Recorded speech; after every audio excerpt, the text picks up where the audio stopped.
تو یہ قافلہ جیسے ہی واپس چلا ہے, مصر سے پلٹا ہے قمیض لے کے, تو یعقوب علیہ السلام نے اپنے خاندان کو جمع کر کے کہا, وہ جو خاندان میں عورتیں تھیں, جو بھی مرد باقی رہ گئے ہوں گے, ان کو جمع کر کے کہا انی لاجد ریح یوسف لولا ان تفندون. عجیب الفاظ ہیں کہ مجھے یوسف کی خوشبو محسوس ہو رہی ہے, اگر تم یہ نہ کہو کہ بڑھاپے میں میرا دماغ خراب ہو گیا ہے. تم تو بولو گے کہ ابا یہ دادا یا نانا بڑھاپے میں کیا ہو گئے ہیں, عجیب عجیب باتیں کر رہے ہیں, تو تم کہو گے کہ بڑھاپے میں میرا کیا ہو گیا ہے, دماغ کام نہیں کر رہا. لیکن حقیقت یہ ہے کہ مجھے یوسف کی خوشبو محسوس ہو رہی ہے. تو سب نے کیا کہا, تاللہ انک لفی ضلالک القدیم, ابا آپ ابھی تک پرانی غلطی میں پڑے ہوئے ہو. وہ ختم, اس کا قصہ ختم. فلما ان جاء البشیر, تو وہ جو قافلہ تھا نا, انہوں نے, قافلہ تو آرام سے آ رہا تھا, تو جو انہوں نے کہا کہ ابا کو جلدی جا کے خوشخبری دے دو, کیونکہ پورا قافلہ تو بھائی دیکھو کوئی خوشخبری ہو تو سب بائی ٹرین آ رہے ہیں, ایک کو جہاز میں بٹھا کے پہنچا دو, ابا کو پہلے یہ خبر تو دو تاکہ وہ تو خوش ہو جائیں اور ان کی بینائی واپس لوٹ جائے. فلما ان جاء البشیر, جیسے ہی خوشخبری دینے والا آیا, القاہ علی وجہ ابیہ, تو ابا کے چہرے پر اس قمیص کو ڈالا. کیا ہے, فلما ان جاء البشیر القاہ علی وجہہ فرتد بصیرا, آپ کی نگاہیں لوٹ آئیں. جیسے ہی نگاہیں لوٹ آئیں, یعقوب علیہ السلام نے کہا اپنے خاندان کو جمع کر کے, الم اقل لکم, کیا میں نے تم سے کہا نہیں تھا, انی اعلم من اللہ ما لا تعلمون, میں اللہ کے بارے میں وہ کچھ جانتا ہوں جو تم نہیں جانتے. وہ سارے قافلے پہنچے, سارے بھائی ابا کے گرد جمع ہو گئے اور کہنے لگے, یا ابانا استغفر لنا ذنوبنا, ابا آپ ہمارے لیے اللہ سے کیا کریں, معافی مانگیں, ہم سے بڑی غلطی ہوئی ہے. ابا نے کیا کہا, سوف استغفر لکم, ان قریب میں تمہارے لیے اللہ سے معافی مانگوں گا. ان قریب کیوں کہا, مفسرین لکھتے ہیں کہ آپ کا ارادہ تھا کہ بڑا جرم ہے, تو رات کو تہجد میں اٹھ کے ان کے لیے دعا مانگوں گا کہ اللہ ان کی خطا کو معاف کرے. تو پھر وہ سارا قافلہ چلا کہاں, مصر کی طرف. فلما دخلوا علی یوسف, جب وہ مصر کے اندر وہ شہر میں وہ قافلہ داخل ہونا شروع ہوا, تو یوسف علیہ السلام نے استقبال کیا. آوا الیہ ابویہ, اپنے والدین کو ٹھکانہ دیا, اور ورفع ابویہ علی العرش, اپنے ابا اور اماں کو کہاں بٹھایا, اپنے ساتھ تخت پہ, بادشاہت کے تخت پہ اپنے ساتھ بٹھایا. وخروا لہ سجدا, اور وہ جو سارے بھائی تھے وہ یوسف کے سامنے سجدے میں گر گئے. پہلے زمانے میں یہ سجدہ جائز تھا بادشاہ کے سامنے, وہ سارے کس میں گر گئے, سجدے میں. تو جیسے ہی انہوں نے سجدہ کیا ہے, یوسف علیہ السلام نے فرمایا, یا ابتی, اے میرے ابا, ھذا تأویل رؤیایا من قبل, یہ اس خواب کی تعبیر ہے جو میں نے پہلے دیکھا تھا. یہ ستارے ہیں جو مجھے کیا کر رہے ہیں, سجدہ. قد جعلها ربی حقا, میرے رب نے اس خواب کو پورا کر دکھایا. وقد احسن بی اذ اخرجنی من السجن, اور میرے رب نے اس سے پہلے بھی مجھ پر بڑے احسانات کیے. وہ احسان کیا ہیں, اس نے مجھے جیل سے نکالا. من بعد ان نزغ الشیطان بینی وبین اخوتی, جب شیطان نے میرے اور بھائیوں میں نفرتیں ڈال دی تھی. اب جب معاف کر دیا نا بھائیوں کو, تو اب بھائیوں کو تانا نہیں دے رہے ہیں. ہم ہوتے, ہم اس موقع پہ کیا کہتے, پہلے تو اچھی باتیں نہیں بتاتے, دکھڑے زیادہ سناتے ہم بیٹھ کے. ہم کیا کر رہے ہوتے, بولو نا بھائی, مجھے تو ابھی سے آپ لوگ دکھڑے لگ رہے ہو کہ بالکل ویسے مرجھائے سے چہرے بیٹھے ہوئے. مزہ نہیں ہے. کچھ خوراک پائے کھایا کرو, پائے جو لاہوریوں کی خوراک ہے نا وہ کھایا کریں, لسی پیا کریں, پائے کھایا کریں. کچھ ایسی چیزیں کھائیں گے نا, پنجاب میں بیان کرو, ایسا مزہ آتا ہے ان کے چہروں پہ, یہ چمک دھمک, اور پر وہ ایسے ان کے نعرے بھی لگ رہے, نعرے نہ لگائیں ابھی آپ لوگ. تو کراچی کا وہ کچھ ہوا میں سستی ہے میرا خیال ہے.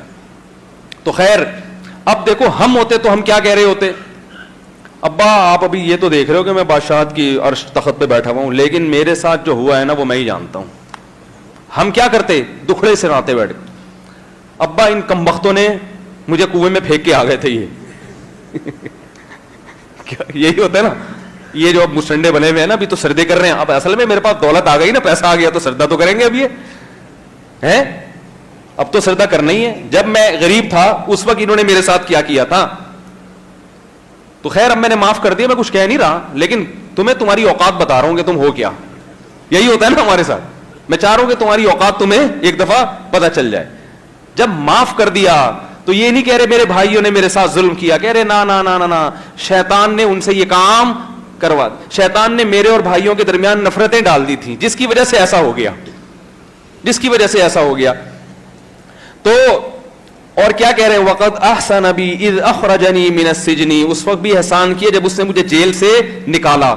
حالانکہ جیل میں جانا کتنا ٹینشن والا کام تھا, اور بلا وجہ جیل میں گئے ہیں, بلکہ بادشاہ کو تو تاج پہنانا چاہیے تھا یوسف علیہ السلام کو کہ تو نے میری بیوی کی طرف کبھی نظر اٹھا کے نہیں دیکھا, تو قابل احترام ہے. لیکن اس بادشاہ نے ظلم کتنا کیا, بے گناہ کو کہاں ڈال دیا, جیل میں, اور ڈال کے بھول گیا. اور پھر اے ابا میں اتنے عرصے جیل میں پڑا رہا, جب میرے کسی کو خواب کی میں نے تعبیر بتائی وہ کمبخت بھی بھول گیا, اور پھر میں جیل میں پڑا رہا. میں نے کہا تھا اس کو جا کے بادشاہ کو بتانا کہ میں جیل میں, وہ بھی بھول گیا. یہ تو میرے ساتھ بہت برا ہوا ہے ابا, اب آپ یہ دیکھ رہے ہو, ٹھیک ہے یہ ہو گیا, اللہ کا ایک تکا لگ گیا, لیکن جو میرے ساتھ حالات گزرے ہیں وہ میں ہی جانتا ہوں. وقد احسن بی اذ اخرج, یہ کیوں بھائی, یہ بھی دین کا حصہ ہمیں سکھایا جا رہا ہے. غموں کو بھولنا سیکھو, خوشیوں کو یاد رکھو. غم آتے ہیں ہمارے اعمال کی بیس پر, یا ہمیں اونچا اڑانے کے لیے. خوشیاں ہمارے اعمال کی وجہ سے نہیں آتی, وہ خالص اللہ کی رحمت ہوتی ہے. وقد احسن بی اذ اخرجنی من السجن, اے ابا پہلا احسان اللہ نے مجھے یہ کیا کہ میرے خواب کو سچا کر کے دکھایا. دوسرا احسان مجھ پر کیا کیا, احسن بی اذ اخرجنی من السجن, اس نے مجھے جیل سے نکالا. من بعد ان نزغ الشیطان بینی وبین اخوتی, اور اس بات کے بعد کہ شیطان نے میرے اور بھائیوں کے درمیان نفرتیں پیدا کر دی تھیں, اس نفرت کے شر سے اللہ نے مجھے بچا لیا. اور وقد احسن بی اذ اخرجنی من السجن وجاء بکم من البدو, اور اللہ نے ایک احسان یہ بھی کیا کہ گاؤں کی زندگی سے نکال کے آپ کو شہر کی زندگی, میرے ماں باپ کو کہاں لے آیا, وہ شہر کی زندگی میں نعمتیں زیادہ ہوتی ہیں, گاؤں کی زندگی میں سہولتیں کم ہوتی ہیں. شہر کی زندگی نعمت ہے, تبھی ہر چیز مہنگی. تو اللہ نے یہ بھی احسان کیا کہ ایک بہانہ کر کے ہم سب کو مصر جیسے بہترین شہر میں اللہ نے ٹھکانہ عطا کیا. پھر اللہ سے دعائیں مانگنے لگے, ربی قد آتیتنی من الملک, اے میرے رب تو نے مجھے بادشاہت عطا کی ہے. وعلمتنی من تأویل الاحادیث, اور تو نے مجھے خوابوں کی تعبیر سکھائی ہے. فاطر السماوات والارض, تو ہے آسمانوں اور زمین کا پیدا کرنے والا. انت ولی فی الدنیا والآخرہ, تو ہی میرا حقیقی دوست ہے دنیا میں بھی اور آخرت میں بھی. یہ اس لیے کہ ان نعمتوں میں پڑھ کر اللہ سے کہیں غافل نہ ہو جاؤں, تو بار بار اللہ کی حمد و ثنا کہ اللہ اصل میرا دوست تو ہی ہے. تیری وجہ سے تجھے راضی کرنے کے لیے سب کو ناراض کرنا پڑے تو کر دوں گا, لیکن تجھے ناراض کر کے کسی کی رضا کی پرواہ نہیں کروں گا. یہ مطلب ہے اس آیت کا. انت ولی فی الدنیا والآخرہ توفنی مسلمن, اے اللہ جیسے تو نے ابھی مجھے شکر گزار بنایا تو میری موت بھی اسی حال میں ہو, کیونکہ انسان کو ہر وقت ڈر ہوتا ہے کہ پلٹ نہ جائے. اب دولت بھی آ گئی, شہرت بھی آ گئی, عزت بھی مل گئی اور بادشاہت بھی مل گئی, تو کہیں ریورس نہ ہو جاؤں. تو توفنی مسلمن والحقنی بالصالحین, اے اللہ مجھے تو اس حال میں موت دینا کہ میں مسلم ہوں, اور میری موت آئے تو میرا شمار نیک لوگوں میں ہو. جیسے تیرے اور بہت سارے نیک لوگ ہیں تو میں بھی کن میں شامل ہوں. 4 آدمی نہیں دنیا میں ہمیشہ سے نیک رہے, 4 کے علاوہ بھی بہت سارے دنیا میں نیک لوگ ہوتے ہیں, بزرگ ہوتے ہیں, پیغمبر ہوتے ہیں. اللہ مجھے بھی ان لوگوں کی فہرست میں شامل کر لینا. جو آدمی آپ کو کہہ رہا ہو نا کہ ساری دنیا سے ہٹ کے ادھر آ جاؤ, وہ کبھی بھی تمام پیغمبروں کی دعوت کیا ہے اللہ میں بھی. حضرت علی سے پوچھا گیا نا کہ آپ سب سے افضل ہے, فرمایا میں تو عام مسلمانوں میں سے ایک مسلمان ہوں. تو حالانکہ افضل تھے بہت سے مسلمانوں سے, بہت سے صحابہ سے. تو یہ واقعہ اللہ نے بیان کر کے فرمایا کہ وما كنت لديهم اذ اجمعوا امرهم وهم يمكرون, یہ تورات اور انجیل کے واقعات تھے جو یہودی اور عیسائی جانتے تھے. اللہ تعالیٰ فرماتے ہیں کہ اے محمد صلی اللہ علیہ وسلم آپ تو اس وقت موجود نہیں تھے جب وہ بھائی مل کے یوسف کے خلاف تدبیریں کر رہے تھے کہ کیا کیا جائے, ان کو کیسے ہلاک کیا جائے. آپ اس وقت موجود نہیں تھے, لیکن یہ اللہ کی رحمت ہے کہ اس نے آپ پر وحی نازل کر کے آپ کو وہ تمام واقعات سنائے. لیکن اللہ نے پھر انسانوں سے شکایت کی, وما اکثر الناس ولو حرصت بمؤمنین, لوگوں میں اکثر لوگ چاہے آپ کتنا ہی چاہت پیدا کر لیں پھر بھی وہ ایمان لانے والے نہیں ہیں. اور فرمایا یہ ایک یوسف کا واقعہ نہیں, وَكَأَيٍّ مِّنْ آیَةٍ فِي السَّمَاوَاتِ وَالْأَرْضِ يَمُرُّونَ عَلَيْهَا, زمین اور آسمان میں کتنی نشانیاں ہیں جن کو یہ صبح و شام اپنی آنکھوں سے دیکھتے ہیں, لیکن پھر بھی یہ ایمان نہیں لاتے. کوئی خدا کا انکار کر رہا ہے, کوئی خدا پر ایمان لاتا بھی ہے تو الا وہم مشرکون, اس کے ساتھ دوسروں کو بھی شریک کر دیتے ہیں. جیسا ایمان ہے اور جیسا عمل ہونا چاہیے اکثر لوگ اس پر قائم نہیں ہیں. تو اس صورت کو پھر اللہ نے ختم کیا.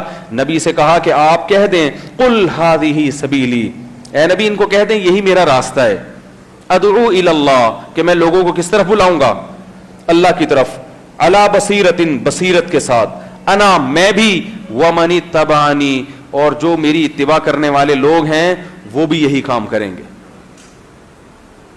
تو وما انا من المشرکین, لیکن میں اللہ کے ساتھ کسی کو شریک نہیں کروں گا.